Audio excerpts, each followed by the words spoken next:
Assalamu alaikum and welcome to this very special episode of Climate Mahal. We have with us today Ms. Anam Zeb. Anam Zeb is a climate change expert and practitioner, and she's here to specifically speak about COP27, which we are smack dab in the middle of as we record this episode.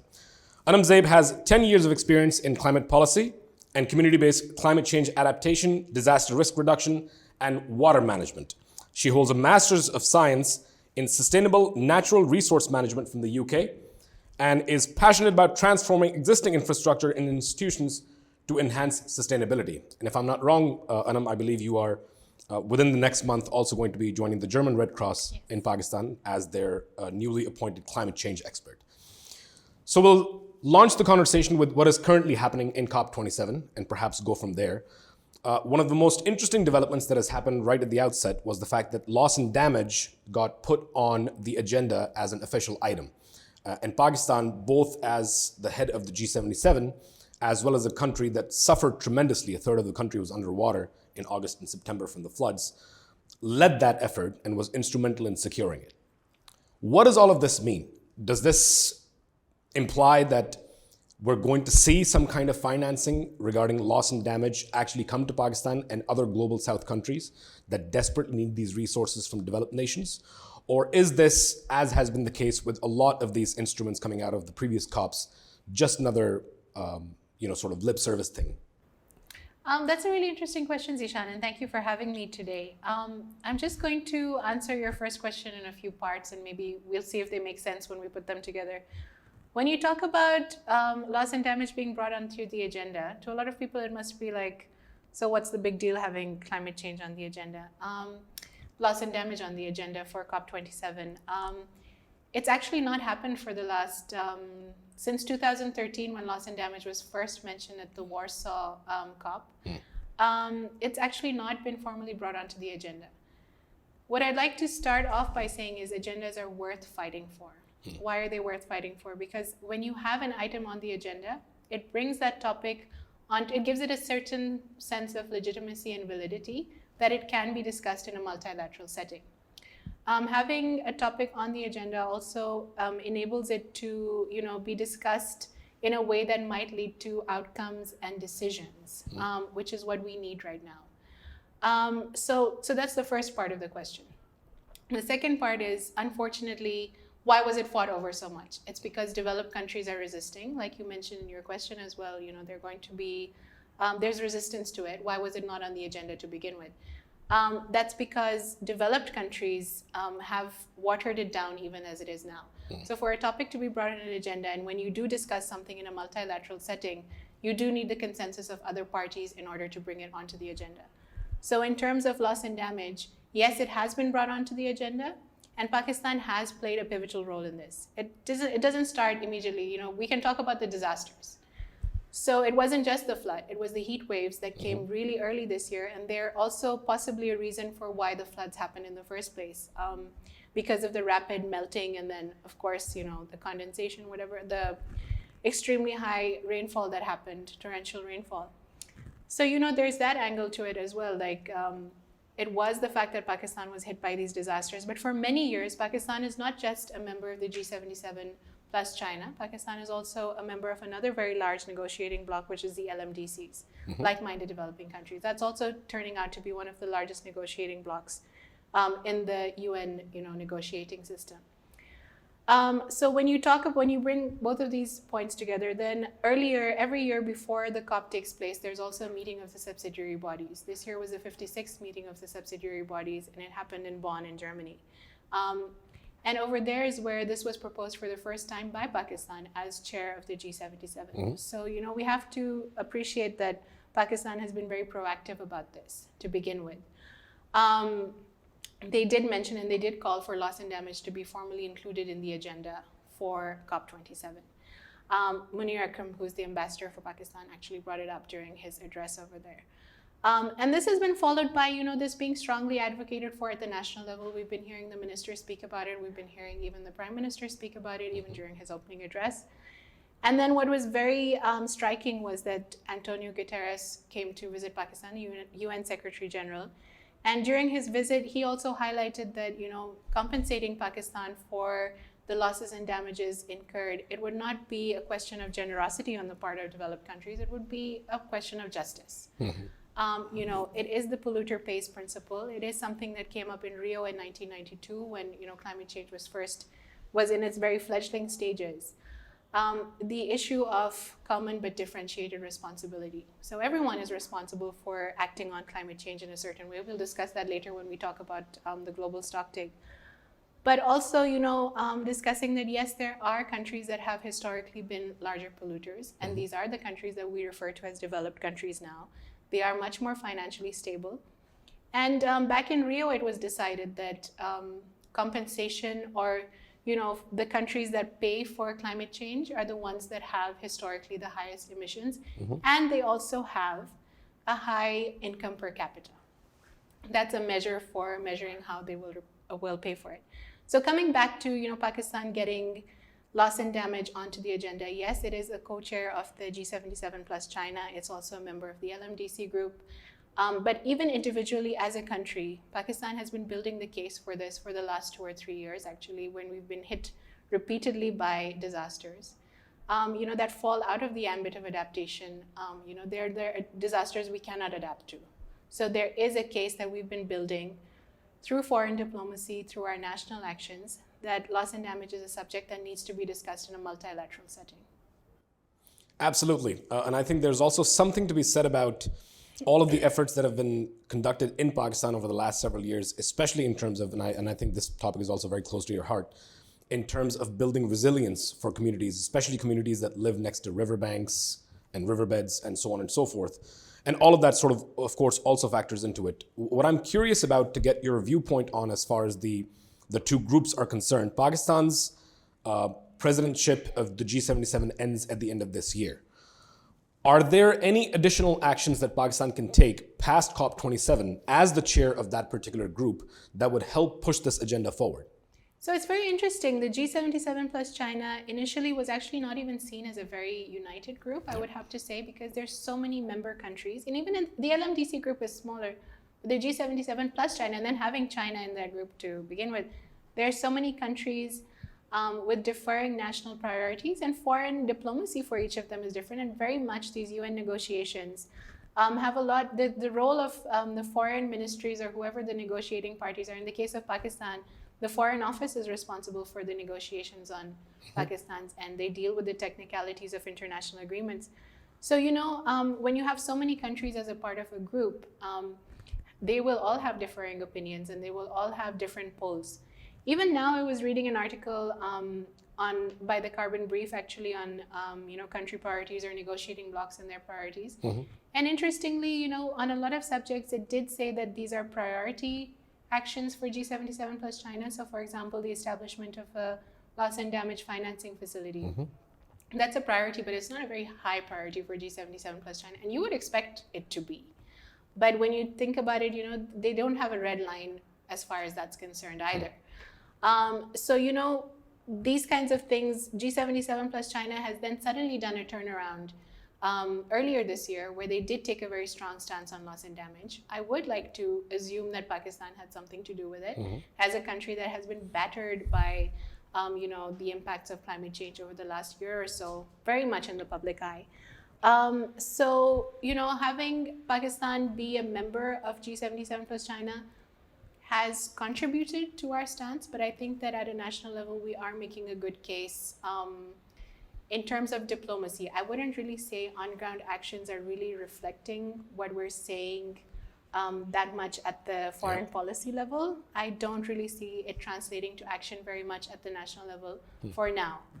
Our response to the disaster has very much been in the term, in the sense that we're giving relief and rescue. We're not really thinking about even the building back better part yet. We're not even at the reconstruction stage yet. There's still stagnant pools of water everywhere. So we're not even really thinking about it in terms of that as yet. So for Pakistan, yes, being a member of G77 plus China is something that we have been leveraging. We've done a good job at it. Foreign diplomacy has worked really well for us. We're making splashes at COP27. The Prime Minister has been there. Our minister has done a really good job at it as well. But it's yet to be seen whether this can be translated to action on the ground. And hopefully we can be optimistic that, if a loss and damage financing facility is at least agreed upon at this COP, it might in the next 2 or 3 years come to fruition and actually start delivering in terms of funding and in terms of technical capacity building. Yep.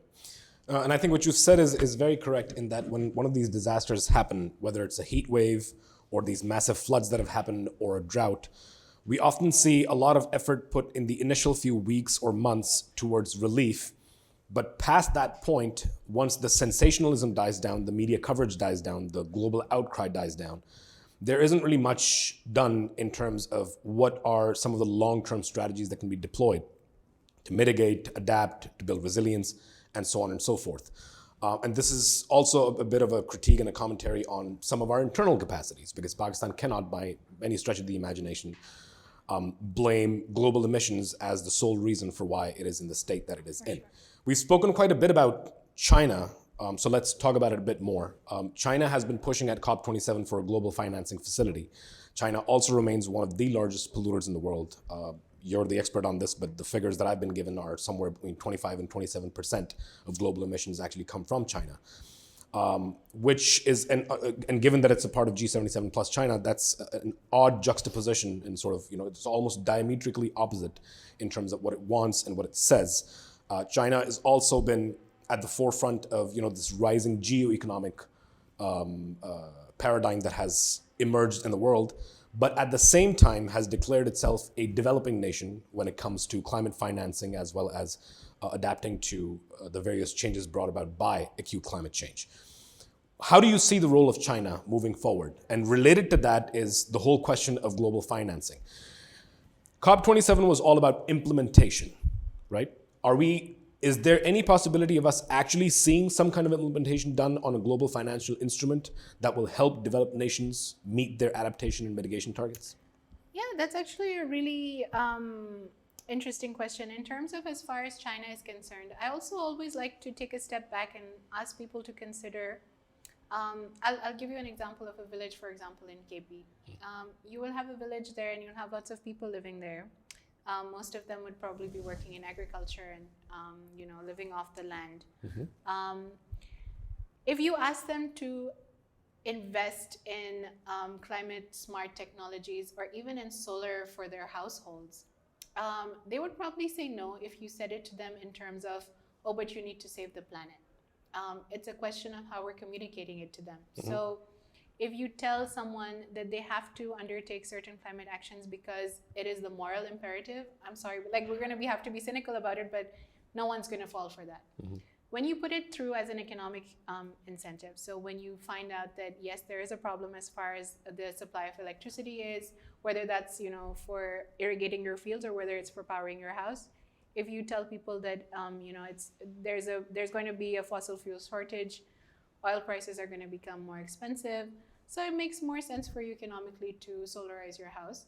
More people will go for it, and we have seen that shift happen before our eyes. There are, of course, questions about the government's new policies in terms of solarization in Pakistan. Yeah. But if you take a step back and then look at China and countries like that from that perspective, it is a big polluter. It has been for the last few decades.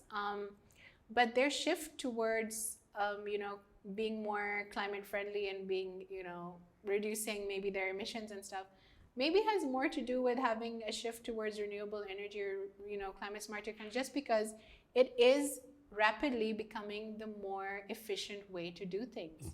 Mm-hmm. Moving towards a low carbon technology, sort of lifestyle, moving towards, phasing out coal and going towards solarization or going towards hydropower and things like that. Again, a contentious subject. But these things would economically actually make more sense for China as a mass producer of these things. There are also concerns that as China is phasing out coal, it's also taking its outdated coal technologies to less developing countries. It's selling them off over there. So it's never going to be a completely clean break. But China, in terms of providing technical capacity, it's very much capable of doing that. And that's one of the things that the Paris Agreement also called for very strongly, is technology transfer. So if we're talking about technology transfer from, developed countries, even though China doesn't consider itself one in terms of the COP negotiations, but the transfer of technologies that could help developing countries, that is also considered a part of these international negotiations. So China, yes, it does have a contentious role as far as Pakistan is concerned. Our relationship with China is always viewed upon differently by our different international actors and different partners and stuff. But as far as Pakistan goes, China through CPEC has also invested, not enough, but to some extent a little bit in solarization, in our public transport, public transit infrastructure. So Pakistan can actually leverage its relationship with China in the future in terms of technology transfer and moving forward in terms of that. And what about that global financing instrument? Any possibility of that happening? So there's also Article 9, so in 2013, the Warsaw International Mechanism was developed, and it called for a loss and damage financing facility to be set up. And this is one of the things that's going to be discussed very strongly at COP26. It's being discussed right now. The G77 plus China and the LMDC groups are calling for the development of, the loss and damage financing facility. This is going to be new and additional finance for loss and damage. So this is going to be considered the third pillar of climate finance. You take away adaptation, you take away mitigation. Because at the end of the day, what is loss and damage? Loss and damage is, impacts of climate-induced disasters and things like that, that adaptation cannot handle, mitigation cannot handle, disaster risk reduction cannot handle. When all three of these fail is when loss and damage occurs. And therefore, there has to be a separate financing facility for that. So right now, the loss and damage financing facility calls for, because usually loss and damage is unfortunately lumped with either disaster risk reduction funding, so relief and rescue rehabilitation funding, or it's lumped with adaptation. What they're calling for a separate facility is to basically say that this is a whole separate issue. The polluter pays principle or historical emissions should be guiding it.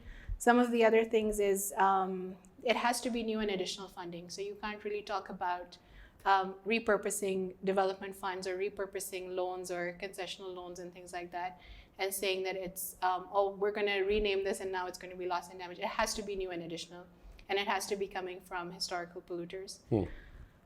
There's also a very push for this to be in the form of grants as opposed to loans, because a lot of countries cannot bear the loans. It has to be anticipatory as well in nature.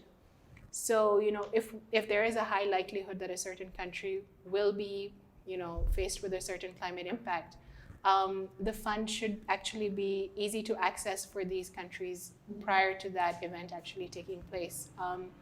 And of course, then there are also the concerns of indigenous groups and gender and the youth being taken into account. So the loss and damage finance facility being proposed encompasses a lot of very interesting and additional things that traditionally were left out. That being said, the chances of this materializing within a year is probably unrealistic, especially since there's so much resistance from the developed world. Already, getting loss and damage on the agenda was one thing, but it was so watered down that it's not even talking about compensation and liability. We're just talking about, cooperation across states and these are words that the developed countries have put into the wording. So it should have been a conversation about where is the money and who's going to pay it and how are they going to pay it to the developed countries that are facing loss and damage as a result of climate change. But right now we're just talking about, in very watered down terms, about cooperation. It's a bit disappointing. So, facing this kind of resistance just on the agenda item, then the establishment of a loss and damage financing facility, if it is agreed upon and it does take place, it's just going to be agreed upon this year. And then by the time it's finalized, I would say it would take another 2 or 3 years before this actually happens. And even then, there would be a lot to be looked into in terms of whether or not the financing actually provided through this mechanism is going to be sufficient. As we know, adaptation financing from around the world is about 1/10 of what is actually needed, what is being provided at the moment. There's a lot of conversation that has also happened about how, there's screenshots shared of the air traffic above Egypt and how all these world leaders are coming on their private jets, and the event is sponsored by Coca-Cola. And of course, it's a little more complicated than that. Some of the largest polluters in the world do actually need to be a part of the conversation. By shunning them, you're not necessarily helping the matters. But of course, it does bring into question, especially if this loss and damage agenda item was so watered down. Yes, you could argue that it being on the agenda is a good first step, but it's going to take us quite a bit of wrangling for us to get to where we need to get to. So speaking about all this, adaptation, mitigation, disaster risk reduction, as well as loss and damage, one of the things that you mentioned earlier was about the global stocktake and where we are headed. It seems very likely that the world is going to be hovering between the 1.5 degree and 2 degree bracket, which is, from what I understand, effectively a threat to the entire human race. Is that what is actually happening? Are the indices going to get us there? From what I understand, maybe 15% of the countries have actually submitted their updated indices. And the situation is not, I mean, not to be a doomsayer and all doom and gloom, but it seems like the situation is not going to work out in our favor in the long term. I mean, you're absolutely correct. That's actually one of the agenda items and one of the sticking points that's being discussed at COP27 as well, is the global stocktake. So back when the Paris Agreement was agreed upon, there was a mechanism for stock taking, and countries would then be asked to up their ambition every few years once the stock take was done, once you realized exactly how far back are we falling in terms of reducing our emissions as a country. Right now, it's woefully inadequate. In fact, I wouldn't even say that the Paris Agreement called for temperatures to be between 1.5 and 2 degrees Celsius. Right now, I think the emissions pathway is headed to actually over that. I think it's 2.1 to 2.3 degrees Celsius, depending on what climate model you're looking at. Wow. So it is very, very, very insufficient. Now, what countries have been asked to do is to submit their updated NDCs. Pakistan recently developed an NDC, I think the beginning of last year, the end of last year, in which it said that it is contributing to emissions reductions from its own finances as well. However, if they were provided additional financing from the international community, it would actually increase its ambition as well. But countries like Pakistan don't necessarily matter as much in terms of this. It's the big polluters that we have to be looking at. Yep. It's the really huge ones. Pakistan, at the end of the day, is not a big emitter. I know that sounds like a cop-out to a lot of people, but we actually aren't. Even if Pakistan were to put its emissions at zero today, it would make very little difference to the world. We actually have to take a shift from looking at it, maybe even from a country perspective. You know that there are these big fossil fuel companies that are responsible for a huge proportion of these emissions. And somehow, because we look at it from a negotiating bloc point of view and we look at it from a country point of view, a lot of these companies manage to slip through the cracks as far as this is concerned. And then also, when you consider loss and damage and you consider issues like this, Pakistan is already seeing the impact of climate change. We discussed this at length, but the temperature rise in Pakistan has already been, I think, 1 degree over pre-industrial levels. So we're already facing the impacts. And the whole principle of loss and damage is that if all of the countries in the world were to right now completely stop emitting any form of human anthropogenic carbon emissions, the globe is still committed, the technical term for it is committed to a warming of at least 1 to 1.2 or 1.3 degrees. So what I'm trying to say is, even if right now everything was perfect, everyone did what they had to do, the globe would still be facing certain impacts that are irreversible. And so it would take several decades for it to get reversed. It would take several decades, and there's so many conversations. Developed countries are working so much on technologies that are to do with net zero, carbon sequestration, etc. These are not enough. We don't want to talk about net zero. We don't want to talk about carbon sequestration. We want you to peak your emissions, and that's what the Paris Agreement called for, the peaking of global emissions as soon as possible. Because once you reach the peak, then there's only one way, that's down. That hasn't happened yet. Emissions are rising. 25% more fossil fuel companies were admitted to COP27 this year as compared to last year.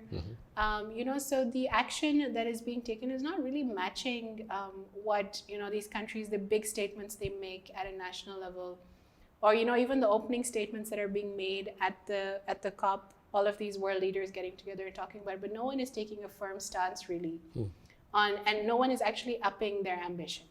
So it's a bit disappointing. Yep.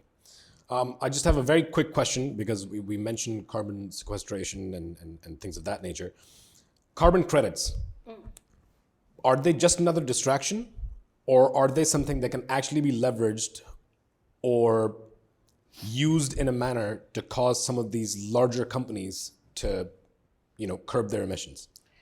Carbon credits, if they were developed to the extent that they need to be, could actually be a very important tool for addressing climate change. In terms of Pakistan as well, since the 18th Amendment, we've seen that environment became a subject that was provincial.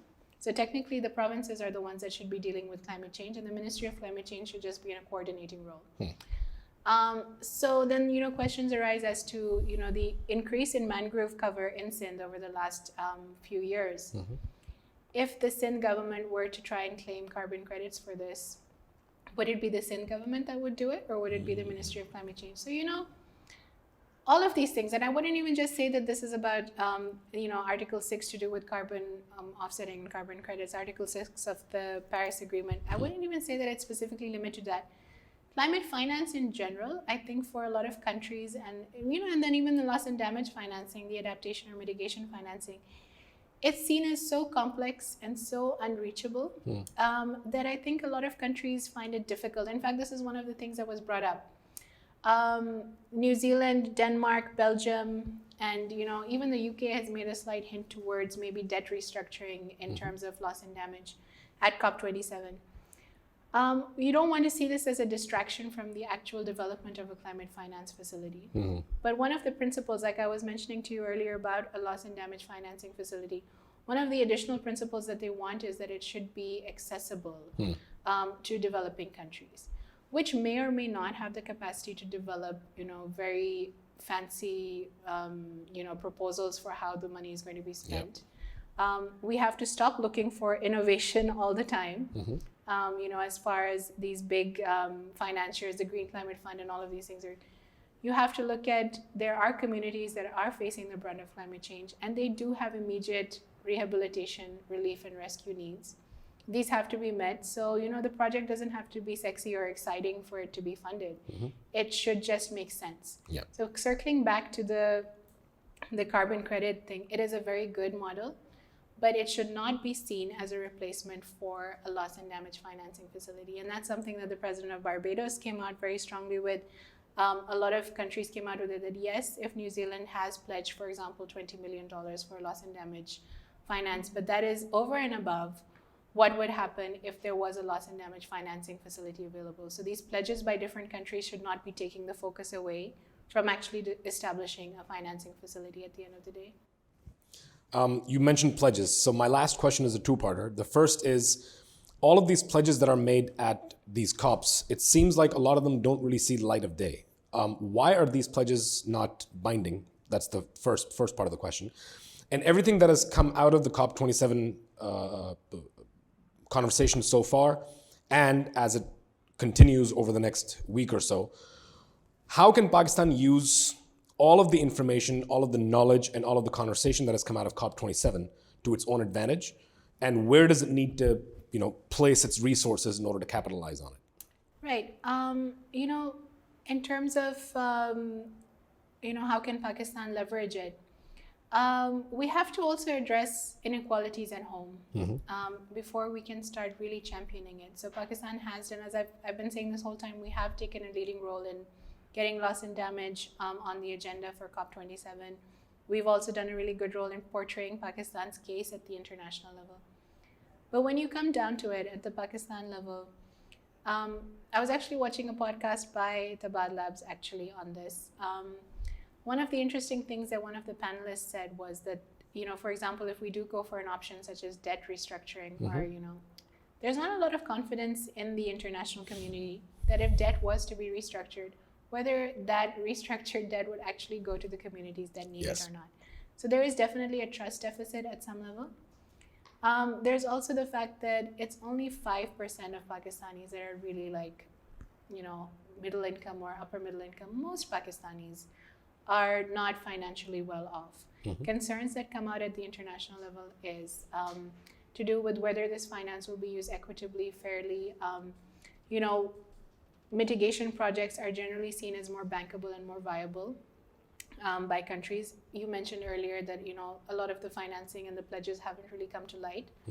One of the reasons, so 100 billion per year since post 2020 was what was pledged, and the Standing Committee on Finance report indicates that this was really not met. It might be met in 2023, but right now don't quote me on this, but I think it was 83 billion has been met so far, and even that is contentious whether or not that really took place. Yep. And a large proportion of that was going towards mitigation. Very little was going towards adaptation. But Pakistan has accessed some level of funding through the GEF, through the GCF, so the Global Environment Facility, the Green Climate Fund. But has it really leveraged its projects that it's taken in such a way that has made a national or an international impact? We don't really know. Have we been showcasing it properly at the Pakistan level? Even at a national level, a lot of people don't know that we've got funding from the GCF for public transit for addressing glacial lake outburst floods. So are we really building a case as well as we should be? And secondly, is the money going where it needs to be going? In the absence of dedicated research, in the absence of even a proper greenhouse gas emissions repository for Pakistan, how well are we making the case? How dedicated are we showing ourselves to be a climate change? It is not all about lip service at the global level at COP27. We have to back it up by actions at the national level as well. No, absolutely, I agree, because it's not just a matter of internal capacity, it's also a matter of creating both that level of transparency to see what is actually being done on the ground, the good work that is actually being done, as well as having a sufficient PR machinery that can sort of, propagate this and put this in front of both national and international audiences. Anam, I'm very grateful to you for taking out all this time today and having this conversation with us about what is happening currently at COP27, what we can expect out of it, and how Pakistan can sort of leverage all the conversation that is happening there to its own benefit. This has been a very special episode of Climate Mahal. My name is Zishan Salahuddin. Our guest Anam Zeb, a climate practitioner and expert who's been in the field for 10 years, was very kind to spare her time today. We'll see you on the next one. Thank you, and Khuda Hafiz.